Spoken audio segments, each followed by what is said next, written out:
Hello viewers, welcome to YouTube channel S&M ultra learning. अब चलते हैं क्वेश्चन नंबर 3 पे। क्वेश्चन नंबर 3 में P दिया हुआ है 1500, R दिया है 12% एंड टाइम दिया है 3 ईयर 3 मंथ। ये जो थोड़ा सा बेकार तरीके से जो ये टाइम दिया रहता है ना, यही हमें थोड़ा सा कभी कभी परेशान करता है, हमको कैलकुलेशन में दिक्कत करता है। तो कोई नहीं, हम इसको भी बहुत अच्छे तरीके से समझेंगे कि कैसे हम इसको इजी बना सकते हैं अपने लिए। तो सबसे पहले जो इन्फॉर्मेशन दी हुई है उसको लिखेंगे।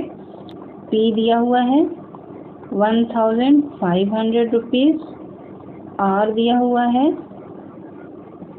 12% एंड T जो दिया है वो दिया है 3 ईयर्स एंड 3 मंथ्स। तो हम लिखेंगे 3 ईयर्स एंड 3 मंथ्स।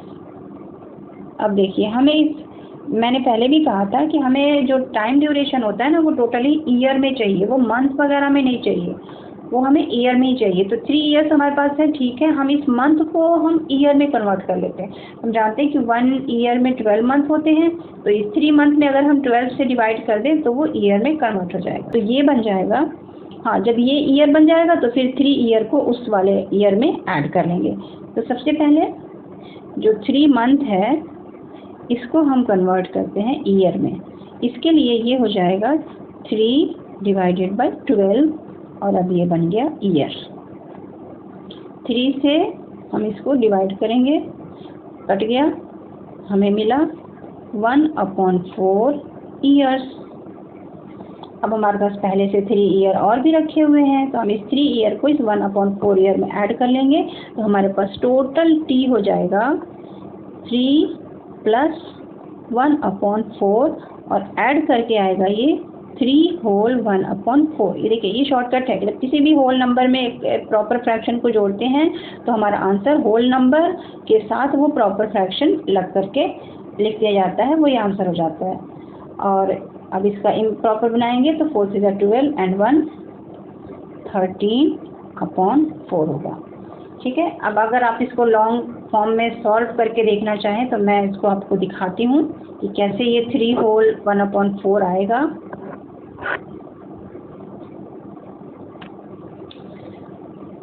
देखिए, ये है 3 प्लस 1/4।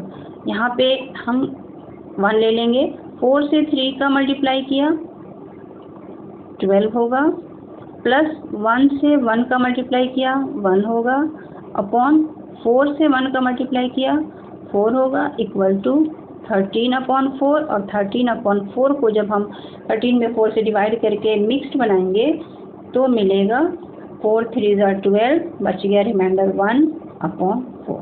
तो ये इतना लंबा सा हमारा प्रोसेस हमने बस एक लाइन में सॉल्व कर लिया। 3 के साथ इसको लिख देते हैं 3 होल 1/4 और फिर इसको इम्प्रॉपर बना लेंगे तो ये हो जाएगा 13/4। चलिए आगे देखते हैं। अब हमें यूज़ करना है फॉर्मूले का। फॉर्मूला है SI equal to P into R into T upon 100। P की वैल्यू 1500 इंटू R की वैल्यू है 12% इंटू T की वैल्यू 13/4 है, तो 13 को ऊपर लिख लेते हैं और अब हम नीचे 100 लिखेंगे और साथ में हम 4 को भी लिख देंगे। अब देखिए, वेरी सिंपल, 2 0 से तो बारी बारी से दोनों 0 कैंसिल हो जाएंगे। ऊपर में बचा 15, 12 एंड 13 और 4 से इस 12 को भी डिवाइड कर देंगे तो 3 हुआ और बचा है 15, 3 एंड 13 और इनका आपस में मल्टीप्लाई होगा। नीचे कुछ भी नहीं बचा है तो मल्टीप्लाई करके जो मिलेगा वो होगा सिंपल इंटरेस्ट और वो हमें मिलेगा 585। तो 585 रुपीज़ जो है वो बनते हैं सिंपल इंटरेस्ट। अब हमको बनाना है क्या, अमाउंट बनाना है। तो A equal to very simple P plus SI।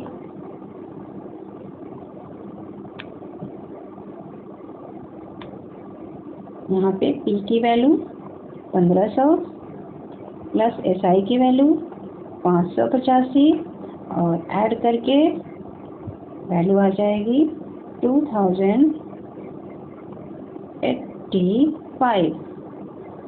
ये हो जाएगा हमारा अमाउंट। और बाकी दोनों क्वेश्चंस की तरह नीचे एक रो में लिख लेंगे SI equal to 585 rupees and amount equal to 2085 rupees. चलिए अब चलते हैं क्वेश्चन नंबर 4 पे।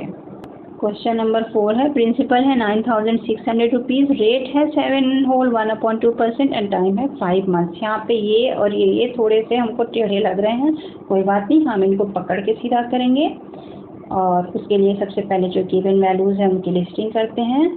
तो क्वेश्चन नंबर 4 में गिवन वैल्यूज़ हैं P इक्वल टू 9600, R है 7 होल 1/2, जिसको हम इम्प्रॉपर बनाएंगे तो 7 2 14 एंड 1 15/2%। कोई बात नहीं, 15 को ऊपर रख देंगे, 2 को नीचे 100 के पास भगा देंगे, हो गया सिंपल, आसान बना लिया हमने।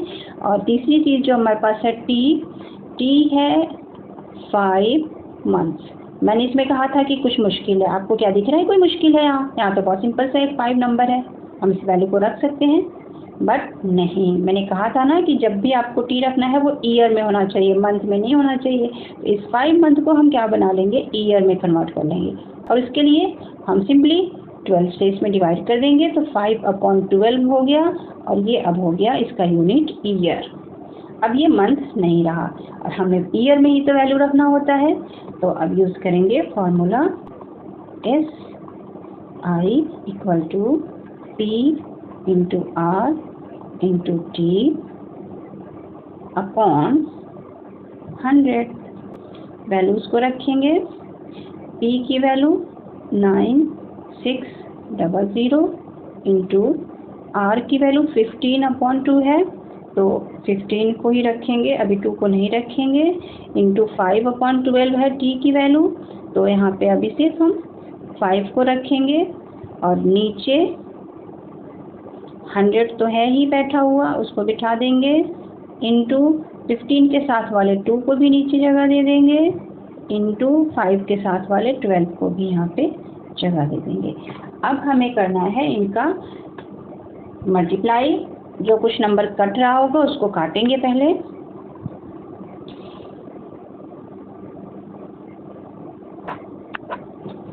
चलिए यहाँ पे देखिए, ये एक ज़ीरो से एक ज़ीरो कट गया, दूसरे ज़ीरो से दूसरा ज़ीरो भी कट गया। अब यहाँ पे 96 रहा और ये है 2 इंटू 12, तो 12 से हम पहले 96 को डिवाइड करते हैं, काटेंगे। 12 से 96 आराम से डिवाइड हो जाएगा, कितना मिलेगा आंसर? 8 आएगा, यानी कि 12 8 4 होता है 96। तो ये कट के आ गया 8, और इस 2 से अब इस 8 को भी काट देंगे, तो यहाँ आ जाता है ये 4। जैसे जैसे स्टेप मैं चलती जा रही हूँ, आप भी वैसे वैसे बनाते चलिए, आपके कोई भी नंबर जो है वो इधर उधर मिस नहीं होंगे, क्योंकि यहाँ काटने से थोड़ा सा नंबर ऊपर नीचे हो जाता है, थोड़ी सी दिक्कत हो सकती है, बट साथ साथ आप करेंगे तो आपको कोई दिक्कत नहीं होगी। अब यहाँ से बच गया 4 इंटू 15 इंटू 5, नीचे तो कुछ भी नहीं बचा, नीचे के सब कट चुके हैं। तो यहाँ से कटने के बाद आंसर मिलेगा, मल्टीप्लाई करने पे आंसर हमको मिलता है 300। ये हो गया SI, यानी कि सिंपल इंटरेस्ट। अब हमको निकालना है क्या, अमाउंट निकालना है। तो अमाउंट A इक्वल टू होता है P प्लस SI। यहाँ पे P की वैल्यू अभी हमने यहाँ लिखा था 9600, और आपको ऐसा लग रहा तो आप बुक में भी देख सकते हैं, यहाँ भी देखिए P की वैल्यू जो है वो 9600 है। उसी वैल्यू को यहाँ पे रखेंगे 9600 प्लस अभी हमारा SI निकला है 300, तो वो आंसर हो जाएगा, अमाउंट हो जाएगा 9900 रुपीज़। अब फाइनली एक लाइन में हम बता देंगे कि SI equal to 300 rupees and amount equal to 9900 rupees. हो जाएगा आंसर नंबर 4। अब चलते हैं क्वेश्चन नंबर 5 पे। क्वेश्चन नंबर 5 में प्रिंसिपल दिया हुआ है 5000, रेट दिया है 9% पर एनम एंड टाइम दिया है 146 डेज। ये तो थोड़ा सा और हमें परेशान करने वाला मिल गया है। कोई बात नहीं, परेशान नहीं होंगे, हम आराम से इसको सॉल्व करेंगे। तो सबसे पहले जो गिवन है चीज़ें हैं उनको लिख लेते हैं। 5 नंबर में P दिया हुआ है 5000, R दिया हुआ है 9%। ये दो चीज़ तो बहुत अच्छी, बहुत मज़े की है। थोड़ा सा हमें परेशान करने के लिए आ रहा है T, टाइम, ईयर होना चाहिए, वो कितना दिया है 146 डेज दिया है। डेज, हम डे को ईयर में कन्वर्ट करते हैं। इसके लिए एक चीज़ रिकॉल कीजिए कि 1 ईयर में कितने डेज होते हैं, कितने डेज के 1 ईयर होते हैं। तो आपको अच्छी तरह पता है 365 डेज के 1 ईयर होते हैं। तो अगर हम इस 146 डेज में 365 डेज से डिवाइड कर दें तो ये बन जाएगा ईयर, है ना, सिंपल। तो यहाँ पे नेक्स्ट स्टेप में हम 146 डिवाइडेड बाई 365 और ये बन जाएगा ईयर। ठीक है, हमें तीनों चीज़ें मिल गई। अब यहाँ कैलकुलेशन थोड़ा सा लंबा, थोड़ा बड़ा हो जाएगा, कोई बात नहीं, डरने की ज़रूरत नहीं है, हम सब करेंगे। फॉर्मूला लिखते हैं पहले। P की वैल्यू 5000 इंटू R की वैल्यू 9% इंटू ये जो ईयर हमें मिला है 146/365 है, तो कोई बात नहीं, 146 को हम ऊपर लिख लेते हैं और 365 को नीचे 100 के साथ लिखेंगे। अब हमारा होता है असल खेल इसके कैलकुलेशन का, इसको काटने का। तो बस सिंपल से पहले एक 0 से एक 0, दूसरे 0 से दूसरा 0। अब ये 50 हो गया, ये 365 है। यहाँ 5 से ये दोनों नंबर्स जो हैं वो डिविजिबल हैं 5 से। तो 5 से 50 को डिवाइड करेंगे तो 10 आएगा एंड 5 से इसको डिवाइड करेंगे तो 5 से 35 बचा 1, 5 3 50, 73। अगर थोड़ा सा ध्यान दीजिए तो 73 का जो 2 ज़ार होता है वो 146 होता है। कैसे मैंने पहचाना, मैंने इस 3 को जस्ट 2 ज़ार 6 किया तो मुझे लगा ये होगा, और 7 को 2 ज़ार किया तो 14 होगा। मतलब सिंपली 73 2 ज़ार 146 होता है। देखिए कितने आराम से नंबर सारे छोटे हो गए। बचा क्या, ऊपर बचा 10 इंटू 9 इंटू 2। बड़े बड़े क्वेश्चन सिर्फ डराने के लिए होते हैं, एक्चुअली उनमें कुछ नहीं होता। और मल्टीप्लाई करने पे ये आ जाएगा 180। तो ये हो गया SI। और अब हमें क्या निकालना है, अमाउंट निकालना है। अमाउंट इक्वल टू होता है P प्लस SI। यहाँ पे P की वैल्यू है 5000 प्लस SI की वैल्यू है 180। मल्टीप्लाई ऐड करने पे हो जाएगा 5180 रुपीज़। और इस तरीके से हमारे सामने दोनों आंसर मिल गए। और हमको एक रो में लिख देंगे SI equal to 180 rupees and amount equal to 5180 rupees. I hope आपको बहुत आसानी से ये सारे क्वेश्चन समझ में आ गए होंगे। और अब हम मिलेंगे नेक्स्ट वीडियो में बाकी के आगे के क्वेश्चंस के बहुत ही ईजी और मज़ेदार से तरीके से सॉल्यूशंस के साथ। तब तक के लिए गुड बाय।